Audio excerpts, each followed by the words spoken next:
Han sad i den grundlovsgivende forsamling, som besluttede, at der skulle være grundlov i Danmark, og at kvinderne skulle have stemmeret. Hvis man snakker om dansk historie, så er det måske ham, der fylder mest. Jeg forstår ikke, at I kender ham. Så det er hans tradition, man har derovre. Og derved bør han jo komme selv og holde orden på diverse rytterier. Jeg skal have... Okay, godt.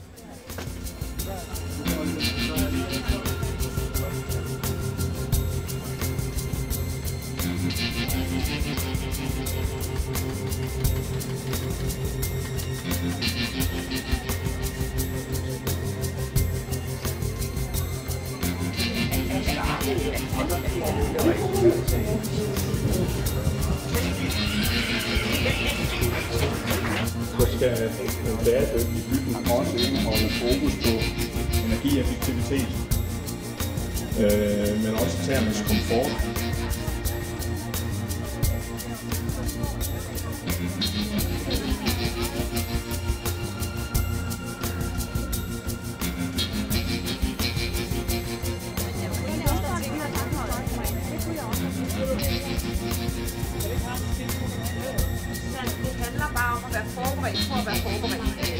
Man bliver aldrig inviteret som gæst.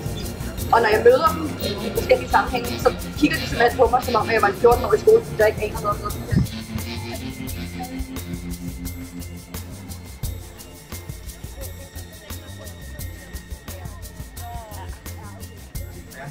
Hvad er det for et problem, du ønsker at løse? Er det nok bare, og der er nogen, der er hele sammen 50.000 mennesker?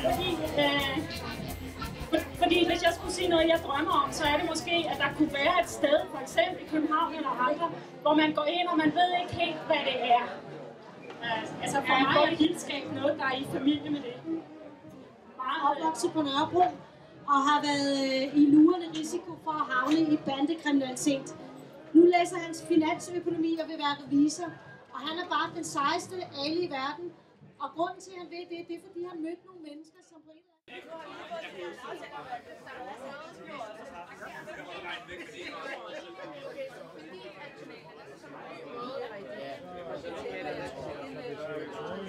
Jeg tror lige i øjeblikket, så soler hun sig og håber på, at der kommer lidt mere Lars Løkke og bilag frem.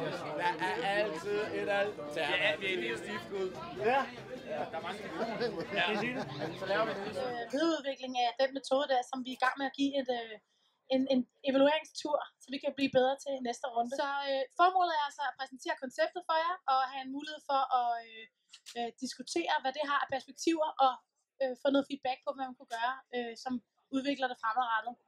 Jo, jeg hedder Josefine Fock og er politisk talsperson her i Alternativet. Vi er 3 politiske talspersoner. Et af vores indsatsområder, vores 5 indsatsområder, det er jo en ny politisk kultur. Og det vi blandt andet lægger i en ny politisk kultur, det er, at vi vil involvere alle, der overhovedet orker det og gider det og har lyst til det, medlem eller ej af Alternativet. Udviklingen og afviklingen af de her politiske laboratorier, som vi har afholdt siden januar. Og hvad var det, der skulle komme ud? Hvad var det, produktet skulle være?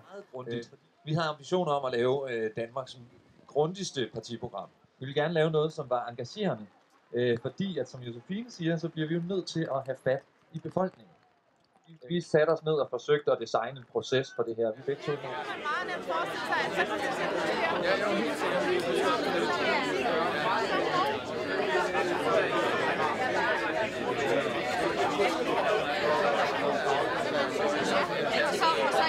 pludselig vil være almindelige kedelige årslån, man sidder og rækker et hårdt i vejret og alt det der, jeg tænker, ja okay, ja. Men også har snakket sådan lidt mere lavpraktisk om de her laboratorier, og det vi har tænkt på, det er site-specific politics. Så hvis man for eksempel skal lave landbrugspolitik, så tag ud på en svinefarm og se, hvordan det foregår først, og så kan man snakke bagefter. Og så snakkede vi om kor, kram og kærlighed. At vi skal synge noget mere kor. Ja. Det var ikke mig. Det var ikke mig som gør.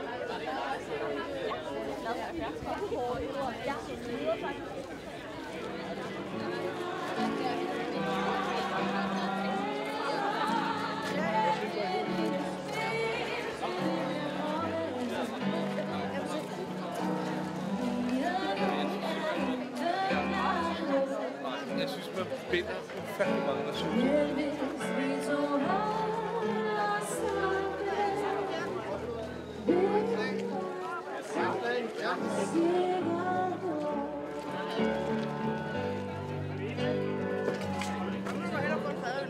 Så det bliver et stort nej for dig, hvis det nu var X-Factor. Socialdemokraterne vil nok hellere prioritere 200 ekstra pædagoger, eller skolelærer, eller det er klart nej, det er så et stort nej for Socialdemokraterne. Ja. Peter, er du villig til at gå videre, eller hvordan er det? Jeg tror altså, der er nogle af dem, der siger nej her, der kommer til at sige ja. Fordi uanset om man kan lide det eller ej, så er der altså en udvikling, hvor der måske hvor der vil være for få folk at sætte ud til de rigtig alvorlige ting. Ude på Nørrebro, når det virkelig går løs, eller ude på Christiania, når der er krig.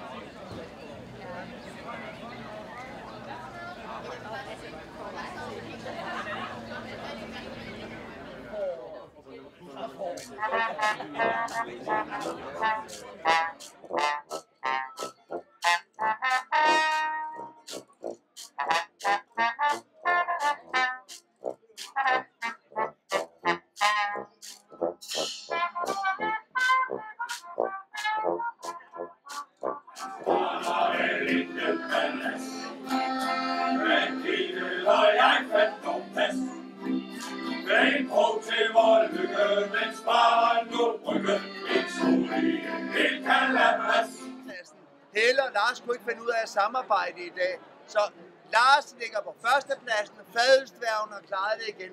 På andenpladsen har vi så Berlusconi. Først på tredjepladsen er det Helle. Nå, okay. Natural Bornholmers. Ja, og hvad hedder det? Nexø Troen. Det er jo vores barndom. Ja.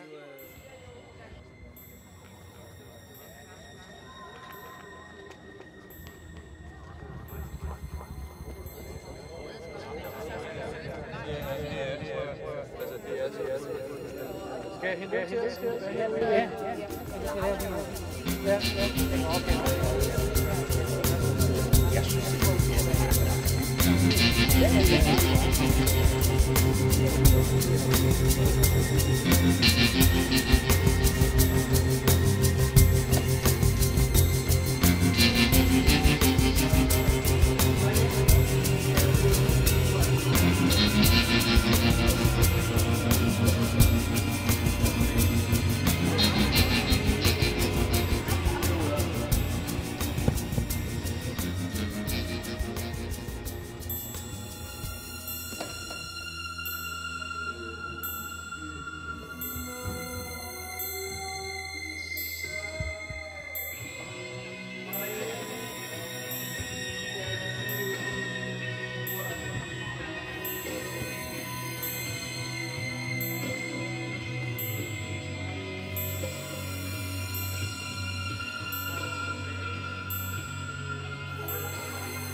kaffe?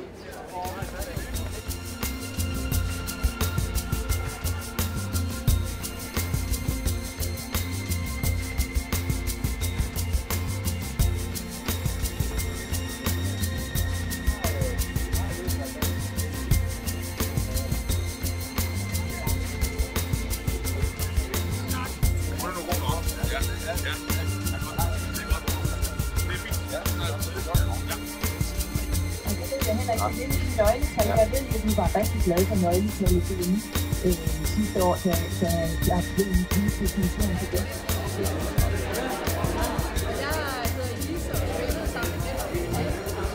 Siden da har Politiken kørt en artikelserie om fondene og deres bidrag til dansk kultur. Fondene forgylder den etablerede kultur, bliver der sagt. De skal tage et større ansvar, og der skal stilles modkrav til gengæld for fondenes skattefordel. Hvad ville være anderledes, hvis ikke I havde fondstøtte? Uden fondstøtte, der ville vi stadig være et museum og et nationalt galleri, og vi ville påtage os de basale forpligtelser som hovedmuseum. Men vi ville næppe have nogle særudstillinger. Vi ville være meget lidt langt fremme i skoene, hvad angår formidling. Vi har lige fået oplyst, at fondene årligt giver størrelsesorden 1,5 milliard kroner. Og hvad giver det offentlige? Hvad størrelsesorden taler vi om der årligt? 23 milliarder kroner. Kan man stille krav til, hvad I skal bruge jeres penge til? Nej, man kan da ikke. Nej, Søren, kan man stille krav til det? Nej. Marianne, kan man? Nej. Nej. Godt. Ja. Nej, jeg har sådan set ikke nogen problemer med det. Nej. Jeg synes, det er nogle rigtig gode beskrivende eksempler, vi hører her. Jeg kan sige, at Kulturministeriet har et samarbejde med Nordea-fonden. Der skal udvikle, og staten skal drifte. Det var de konklusioner, der siger, at det er alle sammen inden om det, der kan katastrofalt. Altså, hvad sker der så med modkultur? Hvad sker der med den kultur, som rører ved jeres, kan man sige, magtposition, hvis der ikke er nogen, der kan støtte, som er noget mere uafhængig af folket? Altså, jeg synes tit, det er et problem.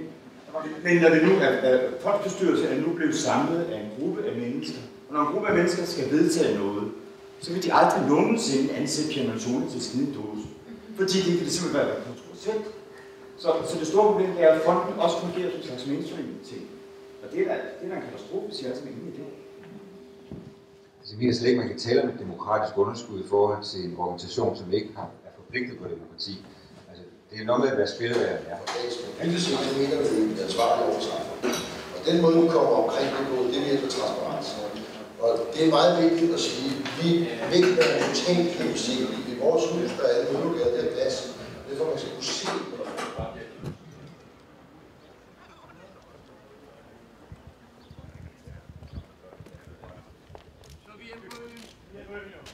Jeg skal gå op og få et rejse fra Politiken, bare for at se, hvad de har skrevet i den der. Måske skal du lige hjælpe ham, fordi han kan jo ikke. Og han tager det bare selv. Ja. Men det er også en tegn på, at det er et holdbart. Det er din oplevelse af det. Ja. Det kan sagtens. Ja, men det kan sagtens. Ja. Men det er dog den betingelse for, at det vi har ligesom skabt os selv en forbrugsverden, som ikke er i stand til at holde igen, fordi vores velfærd bygger på væksten. Vi skal have lavet om, vi skal have lavet velfærdsbegrebet om, vi skal have lavet vækstbegrebet om, og det er stort set noget af det, der ligger i udfordringen her i landet. Der ligger mange andre ting også. Så jeg er her lige i starten. Og så dribler Josefine videre, og så ved jeg også, at der er en, der hedder Mads, der sidder derovre, som for her i formiddagen hernede i teltet, der står der, at vi skal snakke lidt om fjerde sektor, og hvad pokker mener Alternativet med den fjerde sektor. Det er vores forventninger, men jeg ved ikke, hvad jeres forventninger er. Hvorfor I sidder her. Og prøv lige at bruge 2 minutter, og så smide nogle spørgsmål op i hovedet på os, så vi ved, hvem vi snakker med. Ja. Eller spørgsmål, som I synes er mere interessante end nogle andre. Ja, vi kommer fra Foreningen af Sociale Entreprenører i Danmark, så vi tænker, at den fjerde sektor, det er jo der, hvor alle de andre 3 sektorer de mødes, og hvor vejene de skal samles. Så det vil vi godt høre. Der har vi en masse meninger om. Ja, super. Perfekt. Så det er fjerde sektor. Ja. Der er masser af iværksættere derude allerede. Men der skal endnu mere fokus på det, og vi skal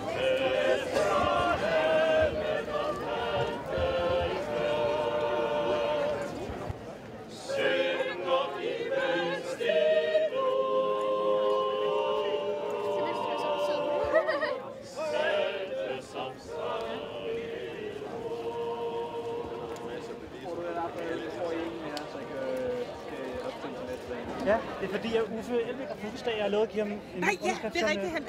Han har fødselsdag i morgen. Ja, og så vil jeg gerne give ham en gave. Ja. Og det gør jeg, den bedste gave, han kan få, det er at få vælgererklæringer. Ja, og jeg melder mig ikke ind i noget, og jeg får ingen mailadresse. Du får ikke noget tilbage. Den her, det er bare, at du skriver under på, at vi godt må stille op. Du skal ikke stemme på os, du skal ikke betale penge. Og I jagter mig ikke? Nej, jeg jagter dig ikke. Jeg holder op med at jagte dig fra nu af, hvis det er.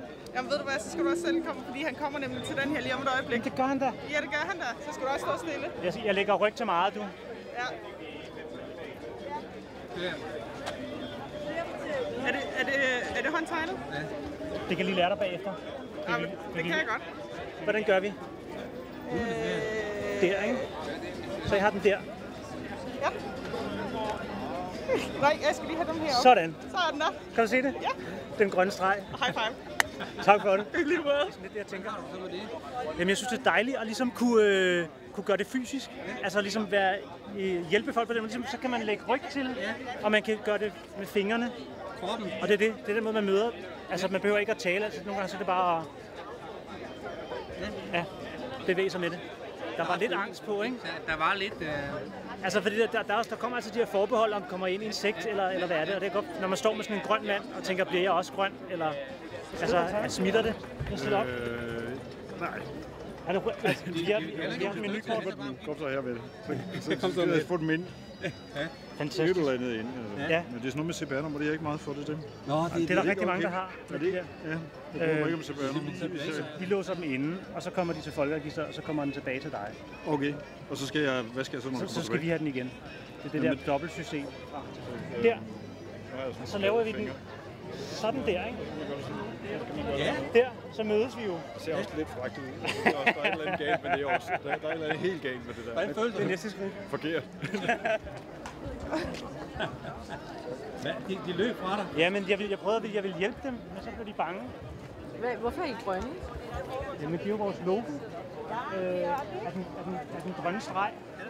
Så det handler om empati, mod, gennemsigtighed. Så mangler vi bare en bopælskommune. Sådan der. Ja. Så har vi den sammen. Det handler om at mødes, ikke? Generelt, hvordan kan vi tale om tingene? Så ligesom, der må gerne være mennesker. Så jeg tænker, det er det, jeg kan lægge ryg til. Nu har du da fået 3 underskrifter. Jeg har fået 3 underskrifter, ikke? Så? Jeg vil gerne have et kram. Du vil gerne have et kram? Nej, fuld tilbedelse af Hengitte. Den kunne jeg rigtig godt tænke mig. Ja, alle sammen kan I få jeres opmærksomhed. Vi skal hylde Helene. Den store, skønne Helene, der er kommet her på Allinge Havn. Helene er en gudinde, en fantastisk kvinde. Jeg har aldrig set noget minde, der er større end hende. Her står hun og holder sig til hovedet. Og hvorfor ikke? Fordi hun ser, hvordan verden endelig hylder hende som den person, hun er. Jeg lægger mig og kaster mig i støvet for dig, Helene.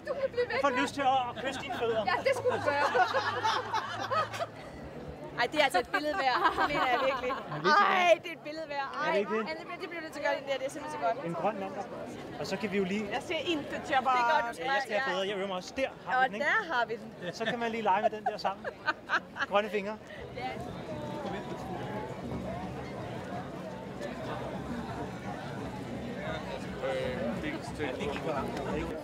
Har I lyst til at hjælpe os med at starte en parti? Ikke støtter.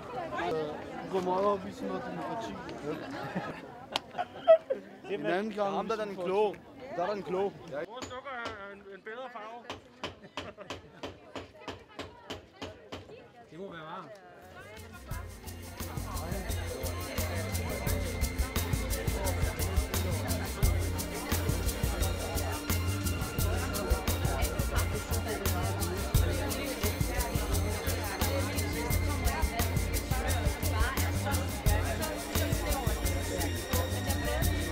Vi framer det næsten altid negativt, når vi taler om klima og bæredygtighed. For i stedet for, at vi kun fokuserer på den her negative motivation, så tror jeg, vi skal prøve... Og det skal du forholde dig til, du skal være tryg ved det. Du skal have tillid til de mennesker, der er omkring dig. Sige, at de udfordrer den trang, vi har til stabilitet og kontrol. Det er en Så er det sammen med underskrifter til Alternativet. Det er jo deres logo, det er sådan en grøn streg, så jeg er bare... Du er den grønne streg.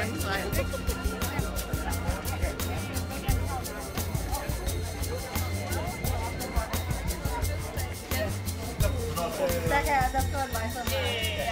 Er det fint, at det står nedenunder, når man skal